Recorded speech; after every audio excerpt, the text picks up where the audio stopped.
अधिकृत अधिकारी श्री केदारनाथ गुप्ता के पद भार ग्रहण समारोह एवं आज के सहकारिता सम्मेलन में मंच में विराजमान हमारे प्रदेश के पूर्व मुख्यमंत्री जिन्होंने अपने 15 साल के कार्यकाल में छत्तीसगढ़ का चहुमुखी विकास किया, धूप को भगाकर चावल वाले बाबा के नाम से विख्यात हुए विधानसभा के अध्यक्ष आदरणीय डॉक्टर रमन सिंह जी,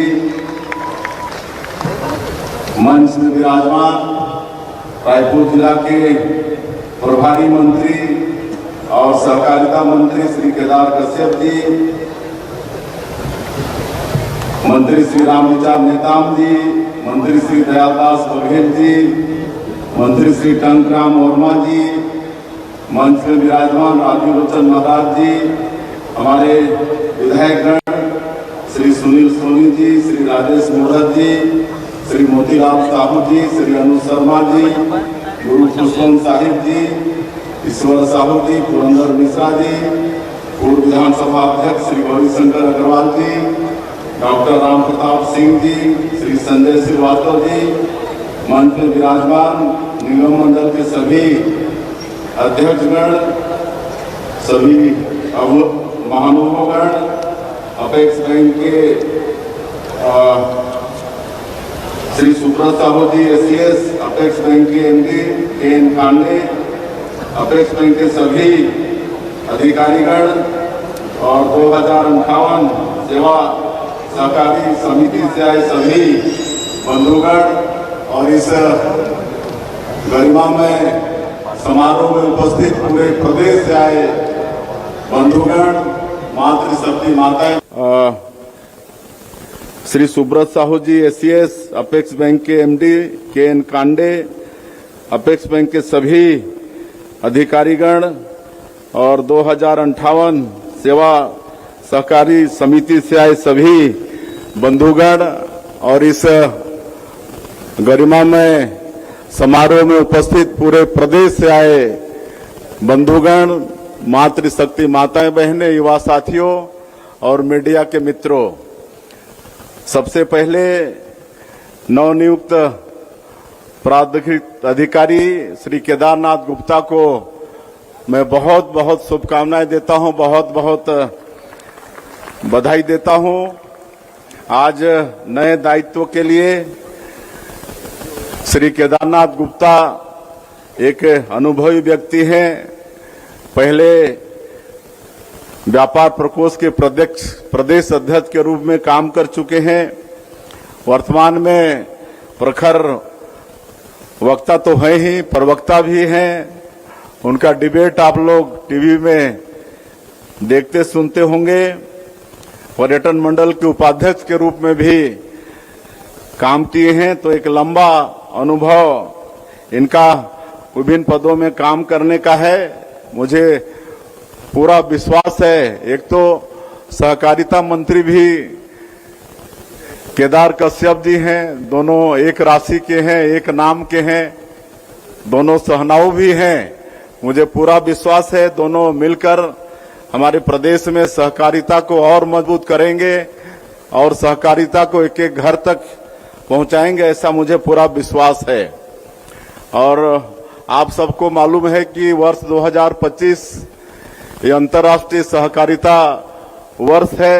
पूरा विश्व सहकारिता वर्ष के रूप में इस वर्ष को मना रहा है और हमारे देश में सहकारिता का कितना महत्व है आप इसी बात से अंदाजा लगा सकते हैं कि हमारे देश के यशस्वी प्रधानमंत्री नरेंद्र मोदी जी अलग से एक मंत्रालय का गठन किए हैं। सहकारिता का अलग से एक मंत्रालय का गठन उन्होंने किया है और आदरणीय श्री अमित शाह जी जैसे कद्दावर नेता जो हमारे देश के गृह मंत्री भी हैं, उनके पास सहकारिता मंत्रालय है।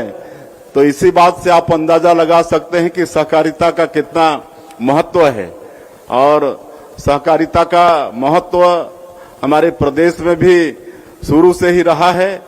आप सब लोग देखते होंगे कि सहकारिता के माध्यम से कितने गांव सब में भी बड़े बड़े काम आपसी मदद से करते रहे हैं।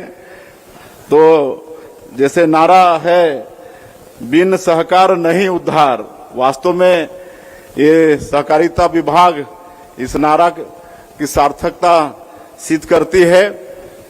और हमारे पूर्व वक्ता बता चुके हैं कि आज सहकारिता के माध्यम से किस तरह से इतना लंबा चौड़ा धान खरीदी से लेकर खाद वितरण और सब काम प्रदेश में हो रहे हैं।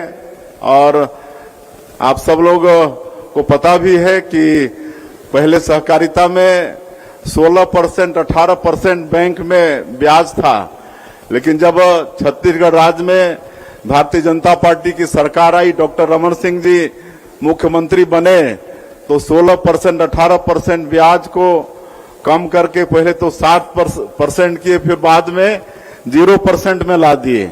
आज हमारे किसानों को 0% में सहकारी बैंक से लोन मिल रहा है, केसीसी वगैरह में 0% है। तो ये भारतीय जनता पार्टी की सरकार की ये देन है। तो आगे हम लोगों को और सहकारिता को बढ़ाना है। माननीय अमित शाह जी केंद्रीय सहकारिता मंत्री छत्तीसगढ़ पर बहुत जोर सहकारिता में दिए हुए हैं और केदार कश्यप जी उसमें बिल्कुल लगे हुए हैं। अभी हम लोग और भी कई नया काम, एक तो एनडीडीबी से समझौता किए हैं और हम लोग अभी 6 जिले में पायलट प्रोजेक्ट के रूप में दुधारू गाय देने का काम शुरुआत किए हैं। 1 जून से 2-2 गाय एक परिवार को देंगे और सारा देखरेख का काम एनडीडीबी राष्ट्रीय डेयरी विकास बोर्ड करेगा। जिन प्रदेशों में एनडीडीबी का काम है, एनडीडीबी का, वहां झारखंड जैसे प्रदेश में छत्तीसगढ़ से ज्यादा दूध का उत्पादन है। तो मुझे पूरा भरोसा है कि सहकारिता के माध्यम से हमारे छत्तीसगढ़ में भी एनडीडीबी के प्रयास से दूध का उत्पादन यहाँ पर भी बढ़ेगा। और भी कई प्रयोग हम लोग कर रहे हैं। अभी हम लोग मोदी की गारंटी में के वादा था कि हम पंचायत के लोगों को बैंक की सुविधा पंचायत में ही देंगे और सीएससी की स्थापना कर रहे हैं। अभी 24 अप्रैल जो राष्ट्रीय पंचायती राज दिवस था, उसमें जो 146 विकास खंड हैं, हर विकास खंड से 10-10 ग्राम पंचायत का चयन करके सीएससी सेंटर वहां पर स्थापित किए हैं। अभी हम सुशासन त्योहार के दौरान में बहुत उस सेंटर में गए, वहां बहुत लाभ हो रहा है पंचायत के लोगों को। वहीं पर पैसा जमा भी कर रहे हैं, निकाल भी रहे हैं।